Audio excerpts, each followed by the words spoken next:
Nah, saya sekali lagi ingin menegaskan bahwa saya sekali lagi tidak perlu menjawab si Omon, ya, karena dia sebenarnya sudah menjadi zombie. Tahu nggak zombie? Zombie itu artinya mayat hidup, ya. Dan itu kita nggak salah loh, karena itu sesuai dengan pengakuan dari keluarganya yang membuat surat bahwa ini si Omon ini sudah meninggalkan dunia. Kita ucapkan selamat jalan kalau sudah meninggalkan dunia. Itu ada suratnya ke Yamaguchi supaya dia nggak membayar beasiswa, ya, karena dia tidak selesai S3-nya di Yamaguchi, doktor-nya itu bodong, ya, dan dia tidak pernah ngambil S2 atau magister nya. Dan sekali lagi, saya tidak perlu menjawab zombie. Apapun yang kamu katakan itu zong, apapun yang kamu katakan nol. Karena namanya peneliti itu bisa saja salah, tapi tidak mungkin salah itu sampai 11.000 triliun %. Terus kemudian dibalik, itu gimana bisa salah kayak gitu. Tapi yang paling penting lagi, peneliti itu harus memiliki integritas, tidak boleh bohong. Gimana ada orang yang bohong ijazahnya, bohong kehidupannya, ya. Jadi sekali lagi, kalau mau kamu keluar, jangan bohong, jangan kemudian menipu masyarakat, dan hidupkan komenmu, ya. Jangan pengecut, komennya tidak dihidupkan. Jadi sekali lagi, nggak perlu melayani zombie, masyarakat lupakan saja kepada si zombie ini, ya. Selamat jalan zombie. Dari Pak Roy Suryo, ya, di buku Jokowi's White Paper, ya, kita akan meneliti bagaimana si peneliti gadungan ini, peneliti bodong ini, ya, bahwa dia saya sebut adalah politisi berbulu peneliti, ya. Politisi yang mengaku-ngaku seolah-olah dia peneliti, meskipun dia tidak punya catatan apapun di Google Scholar, ya. Google Scholar itu bisa menjadi indikator seberapa banyak tulisannya yang direferensi, dijadikan rujukan pada tulisan orang lain. Ya, itu tidak ada, nol, ya. Oleh karena itu, ya, saya sebenarnya menganjurkan, ya, sedikit kepada sebelum kita kupas ini, ya, kepada para mereka yang mendukung, ya, terutama pengacaranya, terutama ini yang mendukung fanatik buta ini, ya. Coba kalian ambil buku Jokowi's White Paper itu 49 halaman, ya. Kalian ambil, kalian tunjukkan kepada para peneliti yang kalian kenal, misalnya Dr. Rido atau Dr. Leoni. 49 itu apa pendapat Anda mengenai tulisan Roy Suryo yang jujur? Coba. Apakah itu tulisan seorang peneliti? Apakah itu tulisan seorang fiksi? Ya, fiksioner. Ya. Nah, itu, ya, seorang yang menulis fiksi. Gitu. Jadi apakah itu ilmiah atau fiksi? Itu aja minta pendapat ahli secara jujur. Ditambahkan lagi ahli yang di luar. Satu lagi misalnya, jadi 3 reviewer tentang tulisan Pak Roy Suryo 49 halaman ini. Gitu loh. Jadi itulah rujukan kalian untuk bernalar, ya. Jangan seperti ada pengacara di Solo itu, ya, seorang megalomania, dikit-dikit begitu, dikit-dikit semua dikomentari, ya. Datang ke Jakarta aja modal apa itu, ya, keberatan, ya. Terus, ya, setelah kalian dapatkan itu, baru kalian jujur. Oh, ternyata dia bukan peneliti, dia peneliti gadungan. Pantasan Google Scholar-nya nggak ada. Tidak ada satupun tulisannya yang dirujuk oleh tulisan lain. Tidak ada satupun bukunya yang dirujuk oleh buku lain. Ya udah, itu loh. Kalian tinggalkan. Ngapain kalian? Kalau kalian tidak punya political agenda, political motif, ya ngapain kalian berada satu kolam dengan peneliti gadungan?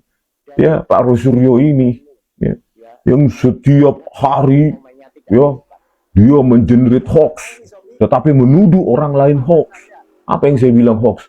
Di manalah di dalam bukunya ini, buku Jokowi's White Paper, 49 halaman, ya, tulisannya dia ini, yang menunjukkan ada angka 99,9% palsu. itu artinya mayat hidup. Ya. Ya. Dan itu kita Apakah kalian tidak baca buku 49 halaman tulisannya Pak Roy Suryo ini? buat surat bahwa Tidak ada satupun nilai atau angka, nilai error, nilai apapun itu yang merujuk ke 99,9% palsu. Di mana? supaya dia Di situ ditulis. Saya sudah baca ini tuntas. karena dia tidak Dan metode apa? S3-nya dia Tidak ada. Itulah hoax yang terus diglorifikasi oleh dia sendiri di setiap dari TV ke TV ke TV ke TV. belum menjawab Mengatakan 99,9% palsu. Apa metodenya? apapun yang kamu katakan nol. Karena namanya Coba sebutkan. Di mana itu ditulis? Halaman berapa? tidak mungkin. Nggak ada. 11.000 triliun persen. Terus kemudian Apalagi si pengacara raja konten itu tapi yang paling penting lagi selalu itu harus mengglorifikasi memiliki integritas. apa hoax-hoaxnya Roy Suryo ini. 99,9% palsu. Mana coba tunjukkan? Kehidupannya. Di mana itu? Sekali lagi, Ada. kalau mau Apakah Anda tidak baca 49 halaman tulisan Roy Suryo? menipu Dan masyarakat dan kalau tidak ada motif untuk memperpanjang kasus ini demi konten, demi political gain 2029, harusnya kau baca itu. pada si Tulisan Roy Suryo itu. ya, selamat. Tetapi Roy Suryo ini, Saya sekali lagi ingin menegaskan terlepas dia terlibat atau tidak dalam motif politik ini, ya memang dipakai untuk ini, memperpanjang kasus ini, mengglorifikasi, berepetisi, mengartikulasi tiap hari. Hoax dari keluarga 99,9% palsu. Di mana? Coba buktikan. Omon ini sudah meninggalkan dia. Atau kalian adakan dulu acara debat terbuka saya dengan Roy Suryo. Itu ada suratnya ke Yamaguchi Gitu. supaya dia nggak bayar beasiswa ya karena Tapi nggak penting sih itu ya. Karena bentar lagi juga udah selesai kasus ini P21. bodong ya dan dia tidak Ya. perlu ambil S2 atau magister. Jadi kalian Sekali lagi saya kalau memang kalian tidak berkepentingan dalam politik, coba tunjukkan kepada saya di manakah kamu katakan nol. angka 99,9% palsu di buku JWP ini yang diglorifikasi terus oleh Roy Suryo ini, si peneliti gadungan ini, Itu gimana bisa si peneliti tanpa track record, penting lagi peneliti tanpa Google Scholar. apa Kalian percaya? Satu pun tulisannya nggak pernah dirujuk orang lain. ada orang yang Tidak ada fondasi matematika yang dia pegang. kehidupan Ya dia tinggal ngoceh aja dengan gaya komunikasinya tanpa perlu pertanggungjawaban ilmiah. Ya saya baca kemudian menipu masyarakat dan secara detail ini tulisannya. ya jangan Ini karena dia sudah mengejek saya dengan menamai saya, mengubah nama saya sesukanya, seolah-olah nama saya itu tidak berharga. selamat Ya, meskipun saya marah begini, saya tetap panggil nama utuhnya Roy Suryo. tidak perlu menjawab Itu. Omon ya karena dia sebenarnya sudah menjadi zombie. Ya. Tahu nggak zombie? Jadi memang tidak ada angka itu. Coba variabel apa yang mereka dia pakai, metode apa yang dia pakai? 99, pokoknya 99,9% palsu. Metode apa? Bahwa Coba tanyakan secara detail. sudah meninggalkan dia. Kita ucapkan selamat Bosan kita kalau sudah setiap hari. Dia yang menuduh, oh hoax. dia nggak bayar Padahal dia sendiri tiap hari mengatakan hoax. dia tidak Bahkan di televisi-televisi. Yamaguchi Itu. engnya Ya, itu nggak ada tobat-tobatnya. dia tidak pernah Ya, ada orang tobat ya kan, setelah melakukan kesalahan sadar tobat. saya Ini nggak makin bangga dia. apapun yang kamu katakan itu zong. Apapun yang Coba saya tunjukkan dulu namanya peneliti bagaimana metode ELA. Ya, karena ada dua metode yang ada di buku Jokowi White Paper 49 halaman tulisan yang tak ilmiah dari Roy Suryo itu ya. penting lagi peneliti itu harus Coba. Ya, pertama kan metode ELA. tidak boleh bohong. Yang kedua gradient analysis. Bohong. Ya, metode ELA itu harus paham dia metode matematikanya, diagramnya seperti ini nih. Dan kemudian Nih, diagramnya ini. Nih, bisa kan? Kelihatan ya. Nah, ini ya, gitu loh. Di situ sebelum dilakukan jadi sekali lagi nggak perlu melayani diuji ya, error level analisisnya itu harus ada normalisasi resolusi, ada koreksi pergeseran, translasi terhadap objek uji, ada koreksi rotasi, ada penyesuaian pencahayaan dan banyak variabel preprocessing yang lain. Baru dilakukanlah dan itu error level analisis dengan rekompresi. pengakuan dari dalam JPG, ya, Joint Picture Expert Group. Nah, baru persamaannya begini, error begini. Nah, ini ya, ada Ella ya dalam kurung XY ya, terus XY kurang IKI XY, artinya apa? Citra semula dikurangi dengan citra yang sudah dikompresi secara JPEG. Apa itu JPEG? Pak Roy Suryo paham nggak? Metode kompresinya paham nggak? Tahun 2002 sudah ada tulisan saya di jurnal Media Teknik UGM, ya, kompresi citra digital berbasis by art ortogonal untuk JPEG itu loh. Nah, terus barulah dilakukan analisa berbasis blok, tiap blok analisa secara resolusi juga.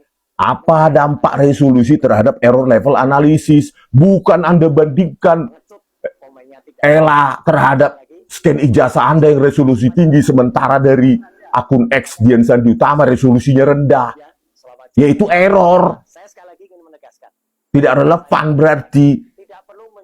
Ya. Baru dilakukanlah analisis deteksi dan manipulasi. Deteksi manipulasi digitalnya, dilihatlah peta elanya, anomalinya, apakah ada perubahan teks atau nomor, manipulasi tanda tangan, anomali stempel atau logo, ya. Saya kasih tahuan dari rumusnya ini, nih. Supaya dia nggak bayar beasiswa, ya, karena dia tidak selesai S3-nya dia. Nih, untuk berkali-kali diuji resolusi ini loh, persamaannya ini dapat.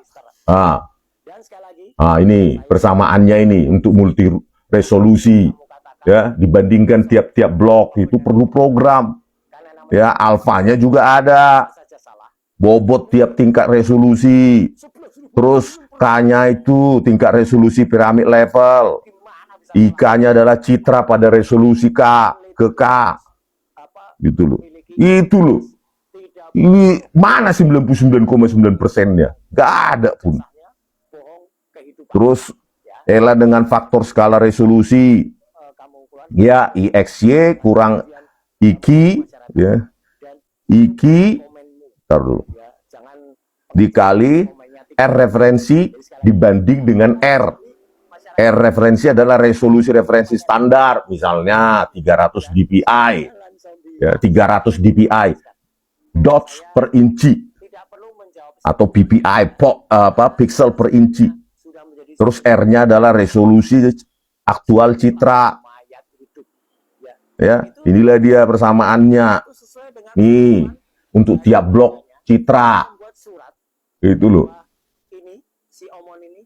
Itu punya persamaan semua. Jangan semena-mena karena orang nggak tahu. Terus ada tipu-tipu. 99,9% palsu. Metodenya apa? Ya nggak tahu.